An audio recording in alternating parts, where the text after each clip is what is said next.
இந்த வீடியோவில் எதை பற்றி பார்க்க போகிறோம்னு சொன்னால் ஓவர்லோட் ரிலே என்று சொல்லப்படுகின்ற OLR. இதோடைய சரியான பேர் வந்து தேர்மல் ஓவர்லோட் ரிலே.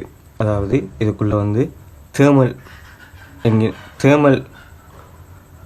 இதில் வந்து தேர்மல் ஓவர்லோட் ரிலே. இதனுடைய செயற்பாடு பற்றி நாங்கள் முழுமையாக இந்த வீடியோவில் பார்க்க போகிறோம். வாங்க வீடியோக்குள்ளே போவோம். வீடியோக்குள்ளே போகிறதுக்கு முன்னாடி மறக்காமல் நம்ம சேனலை சப்ஸ்கிரைப் பண்ணுவதோடு பக்கத்தில் இருக்க பெல் ஐக்கனை கிளிக் பண்ணி ஓலன்றதை கிளிக் பண்ணி வச்சிங்க. அப்போ தான் நாங்கள் போடக்கூடிய எலக்ட்ரிக்கல் சம்மந்தப்பட்ட வீடியோக்குள்ளே நோட்டிஃபிகேஷனாக நீங்கள் பெற்றுக்கொள்ளலாம்.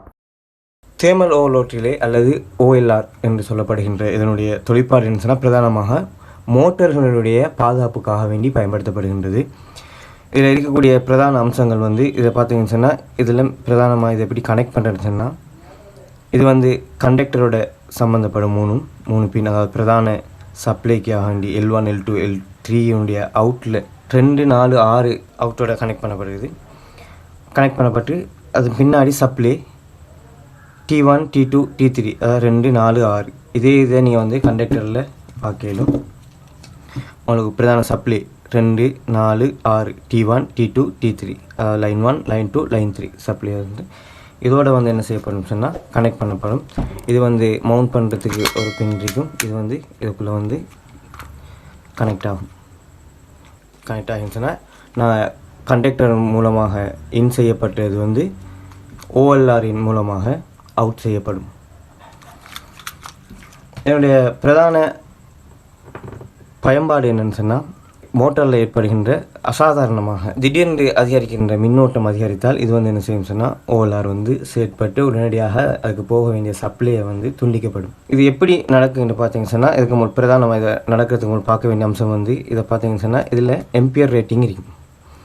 அதாவது நாங்கள் எம்பியர்ஸ், அதாவது இது வந்து 6 தொடக்கம் 4 தொடக்கம் 6 10 தொடக்கம் 12 அந்த மாதிரி ரேட்டிங்கில் வரும். அட்ஜஸ்ட் பண்ணக்கூடிய அளவில் வரும். இதை வந்து எங்களுக்கு தேவையான மாதிரி இந்த மார்க்கு கிட்ட இதில் ஒரு மார்க் ஒன்று இருக்கும். மார்க்கில் வந்து எங்களுக்கு அட்ஜஸ்ட் பண்ணி வைக்கலாம். இப்போ 6ல் இருக்குது 5 5.5 4 4 அந்த மாதிரிக்கு எங்களுக்கு அட்ஜஸ்ட் பண்ணி வைக்கலாம். இது அட்ஜஸ்ட்மெண்ட். அப்புறம் பார்த்தீங்கன்னா ஒரு புஷ் பட்டன் ஒன்று இருக்குன்னு சொன்னால் இது வந்து ரீசெட். அதாவது இது ஓவர்லோட் ஆகிடுன்னு சொன்னால் ரீசெட் பண்ணினது நாங்கள் பிரச்சனையை பார்த்து என்ன பிரச்சனை ஏன் இது ஓவர்லோட் ஆகிருக்கின்றதை பார்த்தது பின்னாடி அந்த பிரச்சனையை சரி செஞ்சது பிறகு ரீசெட் பண்ணினா தான் திருப்பி இது ஒன் நிலைக்கு நாங்கள் புஷ் பட்டனை அமர்த்தினா ஒன் நிலைக்கு போகும். இதில் பிரதானமாக பார்த்தீங்கன்னு சொன்னால் இதில் நார்மலி க்ளோஸ் என்கின்ற 2 கான்டாக்ட் பாயிண்ட்டும் நார்மலி ஓப்பன்ற 2 கான்டாக்ட் பாயிண்ட்டும் இருக்கும். அதாவது கண்ட்ரோல் சப்ளை நாங்கள் வந்து இதில் தான் கண்ட்ரோல் பண்ண போகிறோம், கொடுக்க வேண்டியது கண்ட்ரோலுக்கு போக வேண்டியது. இதில் நார்மலி க்ளோஸ்ன்னு சொன்னால் இது நார்மல் பொசிஷனில், அதாவது இந்த நிலையில் சரியாக சீராக இருக்கின்ற நிலையில் எந்த பிரச்சனையும் இல்லாத நிலையில் இந்த 2 கான்டாக்ட் பாயிண்ட் வந்து க்ளோஸ் நிலையில் காணப்படும். அதாவது 95 கொடுக்கப்படுகின்ற சப்ளை 96 போகும். ஏதாவது அசாதாரண சூழ்நிலை ஏற்பட்டு திடீர்னு மோட்டரில் ஏதாவது கோளாறுகள் ஏற்பட்டு அதிகளவான மின்சாரம் செல்லுமாக இருந்தால் இது உடனடியாக நார்மலி க்ளோஸ் நார்மலி ஓப்பன் நிலைக்கு போகும். அதாவது சப்ளை துண்டிக்கப்படும், கண்ட்ரோல் சப்ளை துண்டிக்கப்படும். அதே நேரத்தில் இங்கே பார்த்தீங்கன்னு சொன்னால் 97 98 இது நார்மல் நிலையில் வந்து நார்மலி ஓப்பன் பொசிஷனில் இருக்கும். எந்தவித பிரச்சனையும் இல்லாமல் சரியாக சீரான நிலையில் மின்சாரம் செல்லுமாக இருந்தால் இந்த நார்மலி ஓப்பன் நிலையில் இந்த பாயிண்ட் வந்து நார்மலி ஓப்பன் நிலையில் காணப்படும். அதாவது 97 கொடுக்கப்படுகின்ற சப்ளை 98 வராது. இது நார்மலி ஓப்பனில் இருக்கிறது க்ளோஸ் ஆகும். எப்போன்னு சொன்னால் மோட்டர்களில் ஏதாவது பிரச்சனை ஏற்பட்டு அதிகூடிய மின்சாரம் செல்லுகின்ற போது மின்சாரத்தை அந்த மோட்டர் எடுக்கின்ற போது அல்லது மோட்டர் வந்து அதோட கெப்பாசிட்டிக்கு மேலே ஓவர்லோடாக சுமை அதிகரிக்கின்ற போது என்ன செய்யும் சொன்னால் இது வந்து நார்மலி ஓப்பன் க்ளோஸ் நிலைக்கு போகும். இது நார்மலி க்ளோஸ் நிலைக்கு வரும், இது நார்மலி ஓப்பன் நிலைக்கு போகும்.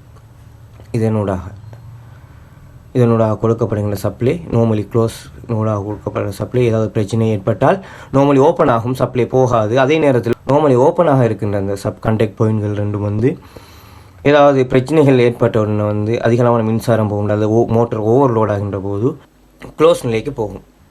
இப்போ இதனுடைய கண்ட்ரோல் சப்ளை எப்படி கொடுக்கப்படும் சொன்னால் MCB ஒன்றினூடாக அந்த கொண்டு வரப்படுகின்ற கண்ட்ரோல் சப்ளை வந்து 95 இன் பண்ணப்பட்டு 96 எடுத்து ஒன் ஆஃப் சுவிட்ச் பட்டனை கொடுத்து A1 கான்டாக்ட் பாயிண்ட் கோயில் சப்ளைக்கு போகும்.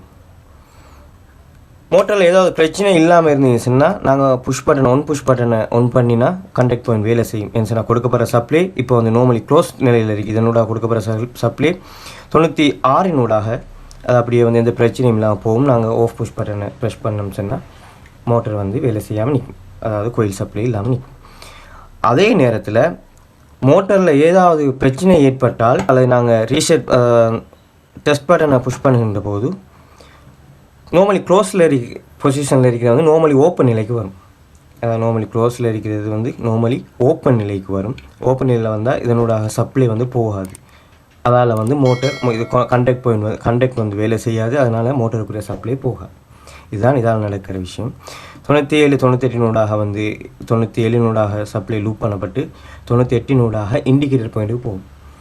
அப்படின்னு சொன்னால் நார்மலி க்ளோஸில் இருக்கிற இதுக்கு நான் கரண்ட்டை கொடுத்து வச்சுருந்தோம் சொன்னால் இதனோட சப்ளை ஆகாது. இது க்ளோஸ் நிலைக்கு வருதோ அப்போ தான் வந்து என்ன செய்யும், இண்டிகேட்டர் வேலை செய்யும். அப்போ இது எப்போ க்ளோஸ் நிலைக்கு வரும் சொன்னால் மோட்டரில் ஏதாவது பிரச்சனை ஏற்பட்டு அதிகூடிய மின்சாரங்கள் எடுக்கப்பட்டால் அல்லது மோட்டர் ஓவர்லோட் ஆகின்ற போது இது வந்து இந்த நான் கொடுத்துருக்கிற இன்றைக்கி வந்து எம்பியர் ரேட்டிங் கூடுதலாக வந்து அது வந்து எம்பியர் பிரமாணத்தை எடுக்குமாக இருந்தால் OLR வந்து வேலை செஞ்சு நார்மலி க்ளோஸ் வந்து நார்மலி ஓப்பன் ஆகி கண்ட்ரோல் சப்ளை நார்மலி ஓப்பன் ஆகி கண்டக்டருக்கு சப்ளை போகாது, துண்டிக்கப்படும். அதே நேரத்தில் நார்மலி ஓப்பன் பொசிஷனில் நார்மலி க்ளோஸ் ஆகி இதனூடாக கொடுக்கப்படுற கண்ட்ரோல் சப்ளை வந்து இதனூடாக அவுட் ஆகி இண்டிகேட்டருக்கு போகும். இதுதான் இதனுடைய பிரதான வேலை.